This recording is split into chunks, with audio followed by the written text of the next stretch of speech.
আবেদন দাখিল করার পর তথ্য পেতে কত সময় লাগতে পারে? আবেদন দাখিল করার পরে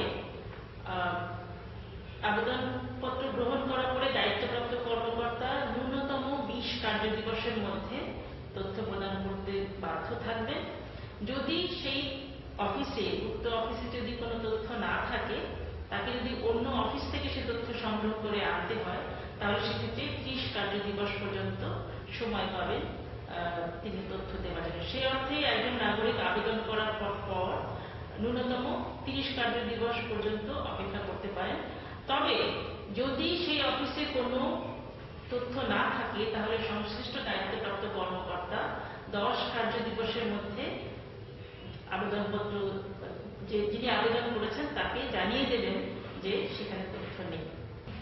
তবে তথ্যটি যদি জরুরি হয়ে থাকে, যদি সেখানে মানবিক কোনো কারণ থেকে থাকে, কিংবা যদি কোনো জায়গায় তথ্য জানাটা জরুরি হয় যেখানে কিনা ব্যক্তি কোথায় আছে, অবস্থান করছে, এই জানার ক্ষেত্রে মানবিক কারণের ক্ষেত্রে যদি হয়, যদি ধরে নিয়ে যাওয়া হয় কিংবা কাউকে গ্রেপ্তার করা হয়, সেসব ক্ষেত্রে মানবিক কারণগুলোকে বিবেচনা করে তথ্য দেওয়ার জন্য ন্যূনতম 24 ঘন্টার মধ্যে তথ্য দেওয়ার জন্য বলা হয়েছে।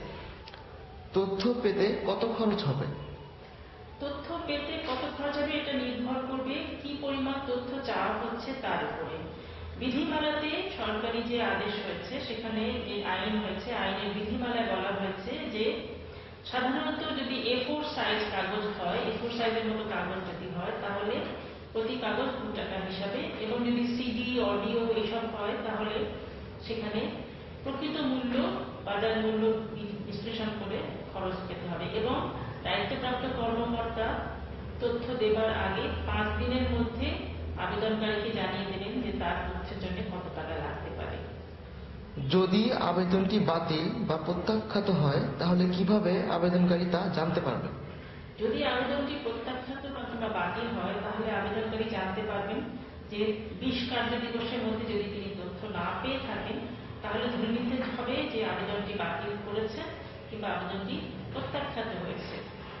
সেক্ষেত্রে তিনি পরবর্তী সময়ে আপিল কর্মকর্তার কাছে আপিল করতে পারবেন। আবেদনকারী কিভাবে আপিল করতে পারেন? আবেদন যদি প্রত্যাখ্যাত হয়, তাহলে আবেদনকারী 30 দিনের মধ্যে, পরবর্তী 30 দিনের মধ্যে আবেদন করতে পারেন, আপিল করতে পারেন আপিল কর্তৃপক্ষের কাছে। আপিল কর্তৃপক্ষ হচ্ছে উক্ত অফিসের প্রশাসনিক প্রধান, কিংবা যদি উক্ত অফিসে অন্য কোনো শাখা ঊর্ধ্বতন কর্তৃপক্ষ থাকে, তাহলে সেখানে আপিল করতে পারেন। এবং সেখানে তিনি বলতে পারেন যে আপিলের ফরম্যাটের মাধ্যমে আপিল করতে পারেন। সেখানে বিভিন্ন জিনিস আছে, যেরকম আপিলকারীর নাম, ঠিকানা, আপিলের তারিখ, তবে যে আদেশের বিরুদ্ধে আপিল করা হয়েছে তার কপি, যার বিরুদ্ধে আপিল করা হয়েছে তার নাম সহ আদেশের বিবরণ, আপিলের সংক্ষিপ্ত বিবরণ, আদেশের বিরুদ্ধে সংক্ষিপ্ত হইবার কারণ, প্রার্থিত প্রতিকারের যুক্তিভিত্তি, আপিলকারী কর্তৃক প্রত্যয়ন, অন্য কোনো তথ্য যাহা আপিল কর্তৃপক্ষের সম্মুখে উপস্থাপনের জন্য আপিলকারী যদি ইচ্ছা পোষণ করেন এবং সই করবেন। কিন্তু এরপরে যদি আপিল করার পরে আপিল কর্তৃপক্ষ এই আবেদনের সুরাহা করতে পারেন, 2 পক্ষকে ডেকে শুনানির মাধ্যমে কিংবা কোনো অর্ডার দেওয়ার মাধ্যমে তাকে করতে পারেন। যদি আপিল প্রত্যাখ্যাত হয়, যদি সেটাও না পায় আবেদনকারী, তাহলে পরবর্তী আপিল কর্তৃপক্ষ 15 দিনের মধ্যে এইটার সুরাহা করবেন। যদি আপিল কর্তৃপক্ষ সেটা না করেন, তাহলে আবেদনকারী পরবর্তীতে তথ্য কমিশনে অভিযোগ করতে পারেন। তথ্য কমিশনের কাছে অভিযোগ করার সময় আবেদনকারীকে আবেদনপত্রের কপি এবং আপিল আবেদনের কপি সংযুক্ত করে দিতে হবে। এবং অভিযোগ করার পরে ন্যূনতম 45 থেকে 75 দিনের মধ্যে তথ্য কমিশন এই অভিযোগের সুরাহা করবেন বলে আইনে বলা হয়েছে।